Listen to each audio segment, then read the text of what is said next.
प्रतिनिधि बात नहीं सुन रहे हैं और नियुक्ति पत्र नहीं दिया जा रहा है। आरक्षण जो बड़ा पेच है उस बात से इनकार कर रहे हैं कि हमें आरक्षण की जरूरत नहीं है, हमें तो नियुक्ति पत्र चाहिए। 2000 के करीब ये चयनित शिक्षक हैं जिन्हें नियुक्ति पत्र का इंतजार है, लेकिन अब तक नियुक्ति पत्र नहीं मिला है। और अब स्थिति ये हो गई है कि 7 इनके ऐसे साथी हैं जो आमरण अनशन पर बैठ गए हैं। महिलाएं भी इनमें शामिल हैं। अब इन महिलाओं से हम बात कर लेते हैं कि क्या मांग है, क्या चाहती हैं। मैडम, कब से धरने पर बैठी हैं, क्या चाह रही हैं? सर, हम लोग 21 मार्च से यहाँ पर बैठे हुए हैं। आज 38वां दिन है हम लोगों को यहाँ बैठे। पहले हम लोगों ने कुछ दिन बैठे धरने पर, उसके बाद फिर हम लोगों ने क्रमिक भूख हड़ताल स्टार्ट कर दी। क्रमिक भूख हड़ताल के बाद 25 तारीख से कुछ लोगों ने आमरण अनशन शुरू कर दिया। मांग क्या है? सरकार से, प्रतिनिधि से, स्कूल शिक्षा मंत्री से कोई बातचीत हुई?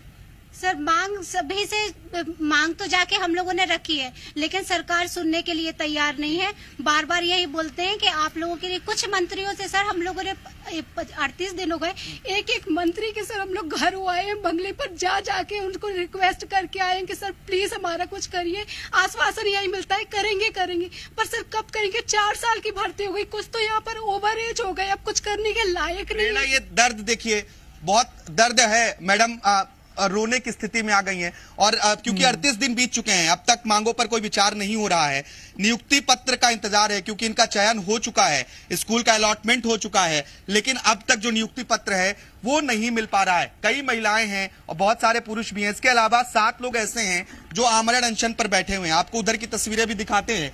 इनमें से आज कल रात इनकी 2 साथियों की तबियत बिगड़ी थी, जिसके बाद उन्हें अस्पताल में भर्ती कराया गया। एक ठीक है, फिलहाल एक को अस्पताल में एडमिट किया गया है। ये वो लोग हैं जो आमरण अनशन पर बैठे हैं। बातचीत करने की कोशिश कर लेते हैं। भाई साहब, आप लोग कब से यहाँ पर आमरण अनशन पर बैठे हुए हैं? सर, आज तीसरा दिन है। एक बुधनी का मेरा फ्रेंड है, उसकी तबीयत बहुत खराब थी, वो चला गया, एडमिट है हॉस्पिटल में।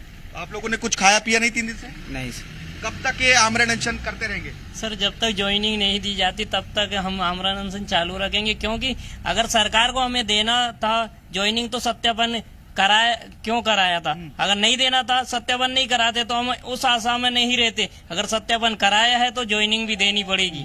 तो देखिए, सत्यापन हुआ है तो ज्वाइनिंग भी देनी पड़ेगी।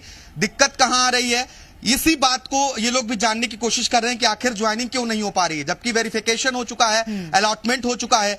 और बातचीत कर लेते हैं। भाई साहब, कहाँ दिक्कत आ रही है, क्यों ज्वाइनिंग नहीं मिल पा रही है जब सत्यापन हो चुका है, अलॉटमेंट हो चुका है? कितने ऐसे शिक्षक हैं? आकाश, मैं लौटूंगी आपके पास। चयनित शिक्षकों का जो प्रदर्शन है 38 दिन से जारी है इस वक्त, और खबरें मिल रही है ओबीसी चयनित शिक्षकों के प्रदर्शन पर सियासत भी देखने के लिए मिल रही है। पीसीसी चीफ कमलनाथ ने सरकार पर निशाना साधा है। कहा, चयनित शिक्षकों की मांग पर सरकार का उदासीन रवैया शर्मनाक है।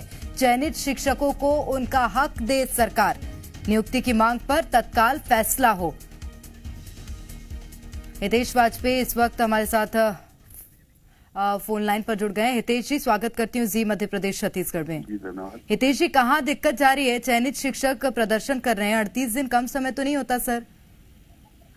देखिए, जहाँ तक हमारी सरकार का विषय है, नियुक्तियां निकाली ही शिवराज सिंह चौहान जी की सरकार में थी। उसके बाद हम सरकार में नहीं आ पाए, कमलनाथ जी ने उसको ठंडे बस्ते में डाल दिया।